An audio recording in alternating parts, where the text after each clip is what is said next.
don't know why I thought the pub crawl last night would be such a good idea, but I'll see if I can make it through this. My name's Joker.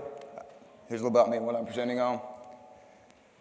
I'm a senior at Murray State University in Kentucky studying finance, and I'm also a corporations exploration expert. My specialty is running high-end complexes out in Hostile 00. Here's about 4 nights worth.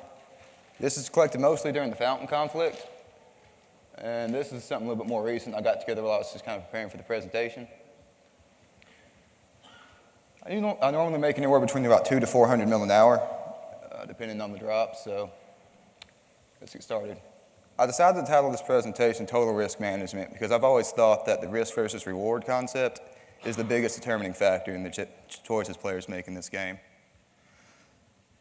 Whether you're a miner looking to fill your hold with amber or a mission runner that didn't notice a traffic advisory warning while accepting a mission, our first losses in this game are often painful, but we learn a lesson, and that lesson is the further I am out of my comfort zone, the more likely my ship is to explode. Yeah. Because of this, most of these players are pretty risk adverse. Even when moving to nullsec, most players tend to keep the risk-making activities pretty centralized. However, exploration is about going out into an unknown area of space, finding something valuable, and making it back in one piece. Doing this consistently requires you to know how to identify, prepare for, and respond to the risks you're going to encounter. This skill is the defining difference between someone who does exploration casually and someone who does it professionally. Let's start with a little bit of terminology. There we go. There's 4 basic types of sites: relic, data, gas, unknown, worm, relic, data, gas, and unknown. And of the unknown, there are 3 different subtypes: wormholes, which I won't be covering, dead space complexes, and expeditions. Dead space complexes distinguish themselves with a number out of 10 in the pop-up window. You get one warp into it. They're found and completed in the same system. They always drop an overseer's effect with the additional chance for dead space mods. And the 7, 8, and 10s, the 7 and 8s have faction rats in them in the later rooms that are worth a couple of hundred mil, potentially, so check those recs. There is no 9 of 10. I don't know why, but yeah. Then you have non-rated sites on this expeditions or escalations, just to make sure it has 2 names. These have you run multiple mini-complexes in various systems, sometimes sending you as far as 2 to 3 regions away. And they can dead end, meaning if it's a 5-part chain, you may only escalate to the 3rd part. I don't normally run these sites very often because I've normally found them to be not worth my time. Now, not only do I have to deal with the possibility of it dead ending, it also has to spawn in a system which it wouldn't be suicidal to run, which they normally don't. Anyway, so, one second. If I am lucky enough to get the final part in the system I'm comfortable with, I also have to deal with a randomized loot drop. I once spent 4 hours chasing down the Aggressive Provincial Headquarters with an alliance mate for a drop that consisted of faction ammo and random commodities. While this might be an extreme example, the rewards offered by these sites don't normally compensate you for their extra risk and effort you need to complete them. The exception to this is the fleet staging point. It's a relatively short chain, 3 parts. It can spawn in the same region, or normally 1 over, and in some cases the same constellation. It consistently completes, and it also drops no overseer's effects, which gives it a consistent baseline reward in addition to a randomized chance for dead space stuff.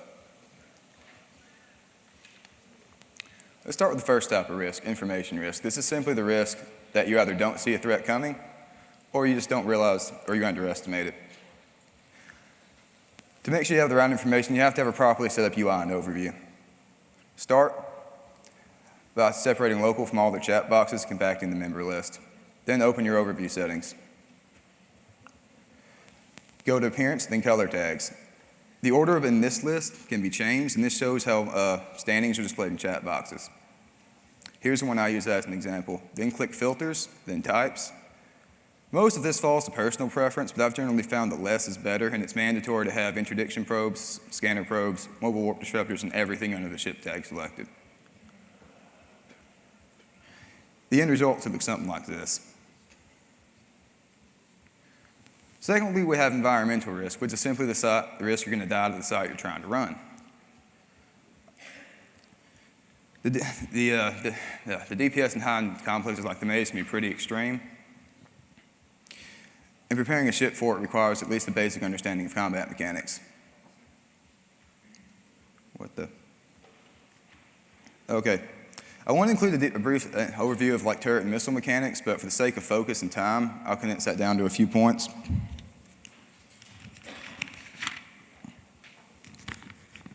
Keep transversal velocity displayed on the overview. The lower this number is, the more direct the path the target is taking towards you. This is the time you want to take out scrambling frigates. Since rats are also affected by tracking, picking up an orb on a stationary target can knock off a good chunk of DPS, or pulling range is also another good method. Missiles, unfortunately, do not care about transversal or speed. Well, actually they do. Increasing your speed or decreasing your signature radius is the only two non-resistance related ways to lower the incoming DPS from that. So, training shield rigging to 5, swapping to faction shield extenders, or even investing in a set of high or low-grade Halo sets. They're all good ways to minimize shield sig radius and shield tank ships. Damage projection is generally more important than raw DPS when fitting a ship.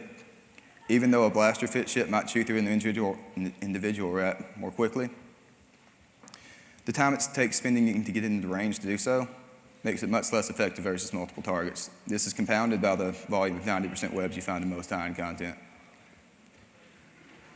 You have two options for tanking, shield or armor. Shield tanks are great for handling burst damage. They don't compensate DPS in exchange for tank, but they do require active management on the part of the player very often. Passive shield tanks are good versus prolonged engagements. There is a DPS trade-off, but they require no active management. Armor sits squarely in the middle. While you still sacrifice tank for DPS, the capacitor use, end-use capacitor, the capacitor use is pretty manageable, and you have free mid slots for utility and projection mods. Resistances increase ship effectiveness by division, which is stronger than multiplication, as you can see from the graph. Things don't really get interesting until the 80% mark, and really take off after 90. However, due to the stacking penalty resistance mods get, after 90%, you're normally better off stacking extra, increasing repair amount. This is the effect for a Tech 2 hardener on the thermal resist, Tech 1 ship. After about the third mod, you're really not getting anything else, so never stack more than 3. The third part of my presentation covers player risk. And I will admit, I'm probably not the first person to come up with this particular setup, but I did come up with it on my own, and this is the part most of you are here to see. My setup involves the use of Black Ops battleships in Covert T3. And I know what you're thinking, because I get this question a lot. Why Black Ops? Why not a command ship, faction battleship, hell, anything else? The answer is unrestricted mobility. As long as I'm doing my job correctly, you can't scam me, log off traps are pointless. No matter how determined you are, you can't keep me in the system or region of space. You cannot keep me from moving to the next site. If you wanted to replicate this, here's an example fit for the Sin. It's not the exact fit I use, but this will work. And I realize it's expensive, but you have to spend this much to get the performance you need to complete any high-end complexes. It's important to note that this setup is not really viable in Angel space, in anywhere but Serpentis space. You might be able to make it work in Blood Raider space if you kill the nuding rats quickly, but I don't have enough experience with those sites to say for sure. And even with X-type partners, you can't get enough damage you can't get enough resistance versus explosive. It just doesn't work.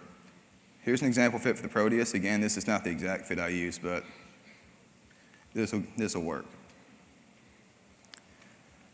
Since this new scanning system is pretty easy, I'm not going to talk about how to scan. I'm going to talk about where to scan. Because if you're like me when I started getting into exploration, you've noticed something. It can take days for anything worthwhile to spawn in your little section of space. And that's because it's not just you scanning your little section of space. All your corporation and alliance mates are doing it as well, scanning the same systems multiple times a day. Anything that's worthwhile that's found is immediately run, causing it to spawn somewhere else. And if you think about the implications of that for a second, you realize something. Complexes tend to pile up in systems that get infrequently scanned. And these systems are often and infrequently scanned for a reason. They're often seen as dangerous places to go. So how do you know where to look? Dotland's an amazing resource. As you can see from the map here, let's use Cloud Ring as an example. This system gets a whole lot of traffic. Not a whole lot of NPCs get killed. And there's a couple of frequently camped systems. Most people would see the bottom two clusters of systems as death traps. I see a gold mine. When you're out there, take notes. Who lives there? When are they active? Who are their friends? Who are their enemies? When are their enemies active? For example, if they're an AU-heavy alliance with a bunch of hostile EU neighbors, go out in the EU prime when their enemies are going to be camping and roaming their space. This might seem kind of counterintuitive, but if you think about how fleets behave, they either like to stay mobile, killing targets of opportunity and moving on before the locals can form a counteroffensive, or they like to camp systems that act as bottlenecks for regional traffic. Since gate camps aren't really an issue, and no fleet's going to really stick around long enough to cause you any real problems, especially since they have no way of knowing if you're a hostile scout for the locals or not. It's a situation where neither side can be really sure of your intentions, and both have equal reason to be cautious. And keep track of every timer you come across when you're out there and forward the list to your FC, because you might not realize this, but the biggest challenge for most FCs is not keeping their fleet alive, it's simply finding something to fight. If you keep sending them lists of exact times and places targets are going to show up, you'll quickly become one of their favorite people. Another thing to do is make sure you make some tactical bookmarks in systems like this, where you got that one system up, one gate above, away from everything else off a D-scan range. Not only will this help you keep track of fleets and relative safety, it'll also make your fleet's life easier when you do decide to come crash a party, further reinforcing the idea that you're just simply a hostile scout. If you do decide to opt for a covert ops over Proteus, there's a simple trick that gets you out of most gate camps. Just make sure your MWD is set to F1 and your cloak is set to F2. When you load up on the screen, pick a path perpendicular to not only the gate, but the direction your hostiles are going to be going themselves, or are going to be approaching you from. When you have your direction, double-click in space, hit F1, then immediately hit F2. This will get you one full cycle of your micro warp drive all cloaked, and it's not foolproof because occasionally you run across something like this, and in that case, you're kind of just screwed. Multiple thanks to the Goon Swarms and CFC for this awesome screenshot.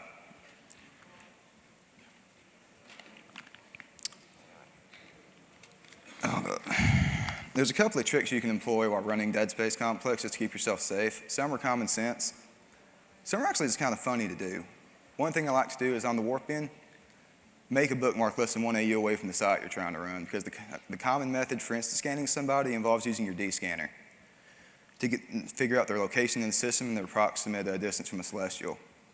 So if someone's hanging around local just a little bit too long, you want to disappear from D-scan pretty quickly. This also gives you a great vantage point to watch the plex you were just running. If you set your D-scanner to 1 AU, you can be sure any ships that show up on it have landed at the plex and are either running it or setting up a trap. Either way, it's time to move on. Another good trick I found is to leave sentry guns alive. The static sentry guns use the old AI. So if you send your Proteus in first, the web of fire towers and such aren't really going to slow down your clear speed, and these don't have to be cleared to unlock the gate to the next room. This will keep you safe from most cloaky fast tackle. Oh, in the provincial headquarters, there's actually something really funny you can do. You can actually, so what you want to do for this side is, you've got two options for unlocking the acceleration gate to the next room. You can either blow up a really obscure and hard to find structure, or make sure you have a faction-specific crystal tag in your overview. So the first thing you want to do is send the Proteus in, cloak it up, then move it off the gate so it's not going to get decloaked, and set up fraps. Second thing you want to do is make sure you have the tags in your cargo hold of both sends because they're consumed upon use. So when you get into the room, you want to kill off all the scrambling frigates, and maybe a couple of battle cruisers until your tank stabilizes, leaving most of the rats alive. Then you want to fly towards the acceleration gate a little bit behind it. Pick up a half-speed alignment with it, and this part's crucial. You want to launch one light drone, just one, have it shoot the structure but not kill it. When it's damaged, it spawns another wave that's pretty nasty, complete with scrambling frigates. Recall the drone and immediately activate the acceleration gate. If you did this correctly, you can make it into the second room of the complex, leaving a locked gate and a double-spawned room behind you. That's a situation where you want a fleet to scan you down. And if you are lucky enough to have that happen, you'll be really glad you took the time to set up fraps first. Now, I do realize this is probably going to get nerfed the second any dev in the audience gets back to Iceland, so abuse it while you can.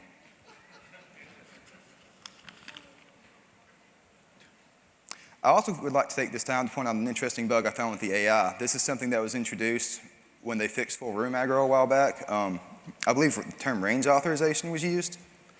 If you look at the screenshot, and it's kind of horrible on the screen as I'm looking at it, but there are wrecks on the field that have been killing rats.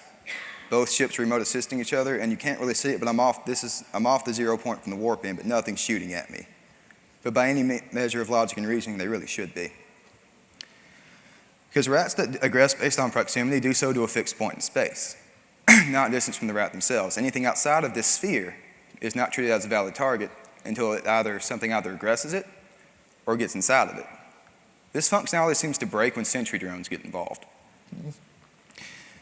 If I had to venture a guess at what's happening here, I'd say that the rats are looking at the aggressions coming from the drones and not the player's ship, meaning they will never swap targets off of the drones. Like this is what, if you ever run sites or missions, level 4s, where you just notice no matter what you do, your drones just keep taking heat, this is the likely cause of the problem. It's also fairly exploitable.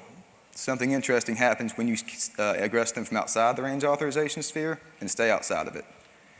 The first player's ship that aggresses will be their target, the only valid target on the field.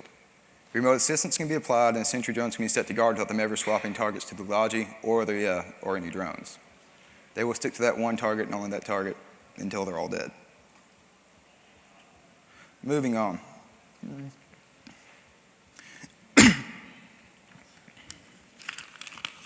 Hold up, I gotta get to the sixth part of the speech.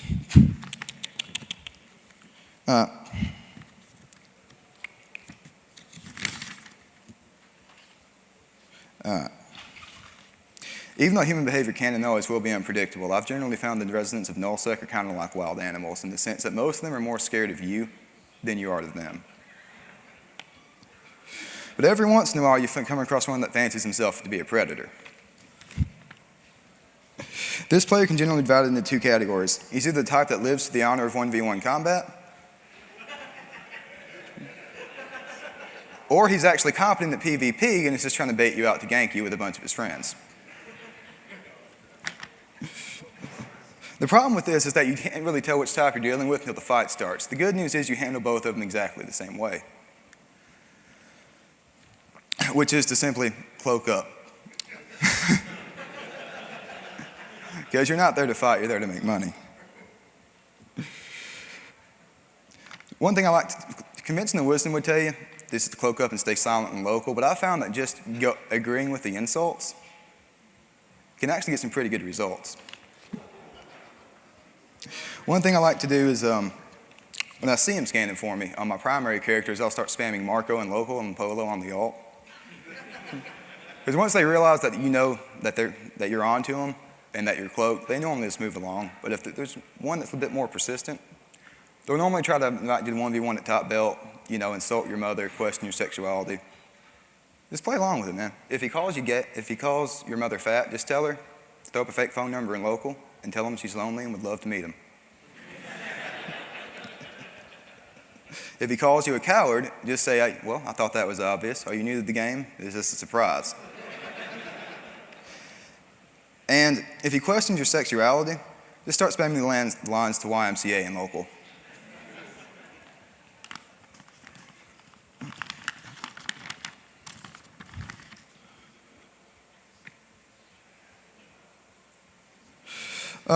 So one thing I like to do when I'm getting scanned out is to kind of just blame the reason my ships are decloaked in the first place, and either a combination of alcohol, porn, or normally a combination of both, and chalk it up to luck that I happen to alt-tab back in time to catch it.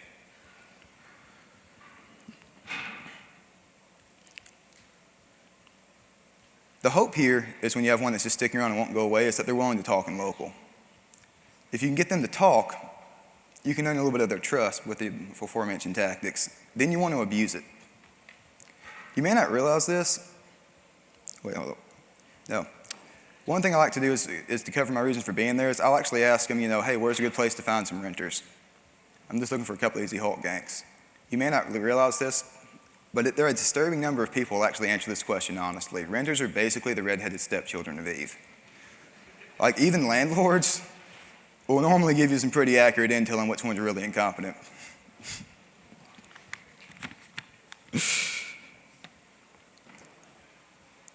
So, while this is going on, if you still hasn't left system at this point, hold up.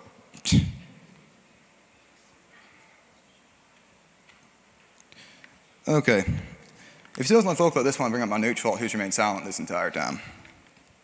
I'll normally drop combat probes and announce in local with something insulting, like, well, isn't that just sweet, you fags, gonna get a room or what? The more insulting, the better. Try to have fun with it without getting banned.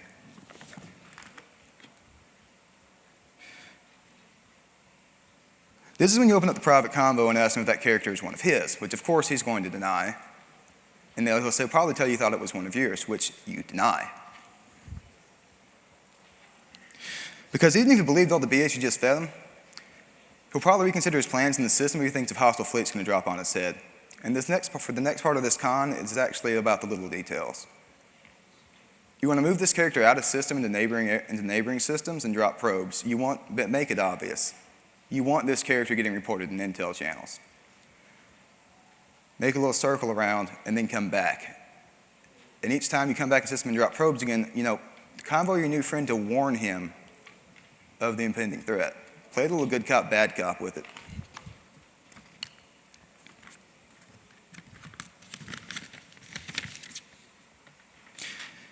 It's also worthwhile to add this guy as a contact, because don't send him blue or notify him or anything, but if you happen to come across a gate camp and a camp in a system you're trying to plex in, you can feed him intel on the fleet comp and hope we get into the locals to chase it off for you. I'll wrap this up with a reminder that going to null after a trip to null, that going to high sec is actually the most dangerous part of the process. You might think that a super tank battleship is the safest thing to transport loot in. Gate campers are frequently set up to kill things with over 200k EXP. I'll normally use a stealth bomber, personally, because you can't get shot or scanned when you're cloaked, and you can get enough tank out of them to survive smart bombs. Just never autopilot, and make sure that you never carry any more than one building loot per trip, because that's actually for super tank ships, that's the cutoff limit for profit for suicide yankers. All right, that's basically everything I wanted to cover. Any questions?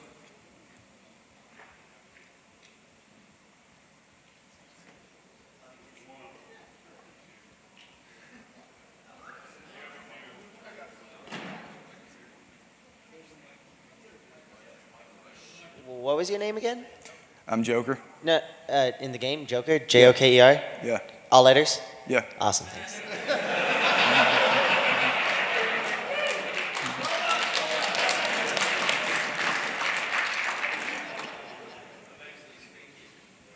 Oh, out in your area of space?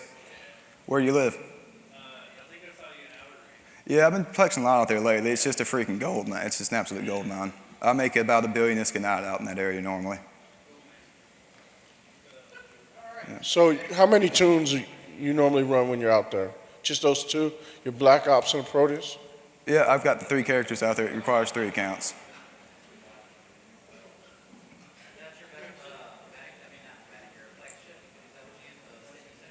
Yeah, that's what I use. The 2 SINs apply DPS. Yeah, 2 of them remote rep fit.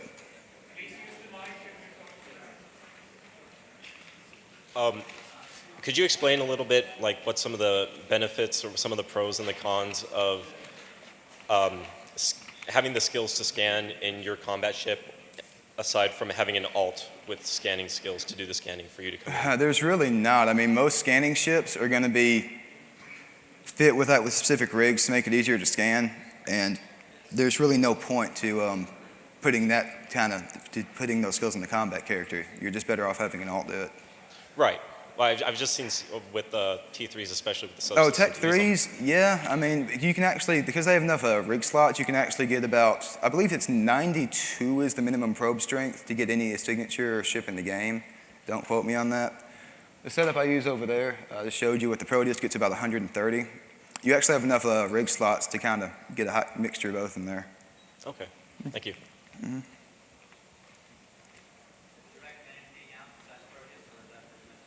Now, that's pretty much his only ship. I mean, he wasn't a buzzard for a while until I could upgrade him, but he's only got about like 15 to 16 million skill points. See, I don't really run those very often because, like, in this section I completely skipped, but the spew container mechanic was not a design decision I agreed with. Obviously, there are people in here that feel differently about that. I'll just kind of leave it at that for right now. I do have specifics I could go into if you're interested, but they're just not normally worth my time. Hey, how are you doing? So the fits that you're using is two SINs and a Proteus, and I'm guessing the Proteus finds the sites, and then The Proteus you black finds the ops sites them in? and lights me in the system. Oh, and then he lights it, and then you Yeah, pop basically, in. because I can just avoid any gate camp you put up for me. Like, there's no way to trap me. I've actually people try to camp me. And in this case, I'll just actually spend 30 minutes, take a little extra time to find a site, and then right before I leave local, I'm just like, hey, you do guys realize it's pointless to camp jump-capable ships, right? And then I just leave, like, and they're just like, oh, well, that was dumb. Could you post those fits again, or put them back up there? Yeah, I can actually. Let me see if I can get. Well, oh, there we go. Like I said, this is not the exact fits I use, but these will work. Basically, you got your A-type hardeners for Serpentis space. X-type's a little bit overkill because Serpentis stretch are pretty easy to tank. The A-type mediums are pretty, those are mandatory to get cap stability. And on the Proteus, the passive hardeners and plate aren't really optional because even if you weren't aware, every race has content with neutralizers, so this lets the SINs keep it alive until those batteries can be dealt with. Go home, sit down. You mentioned that the SINs only work in Serpentis space. Have you looked at other ships for different areas in the game? Obviously, that's only about a I'm third of the currently regions. training for Widows right now. They seem like they'll be able to handle a lot of the content the SINs can't. Because generally shield tank ships are a lot easier to fit. You get a lot more DPS, a lot more projection. Maybe I'll come back next year and talk about the Widows, but for right now, the SINs are what I'm using.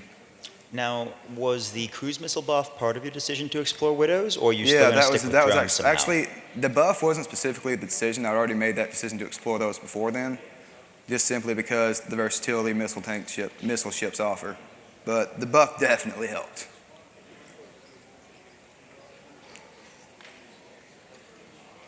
Anybody else? Thank you.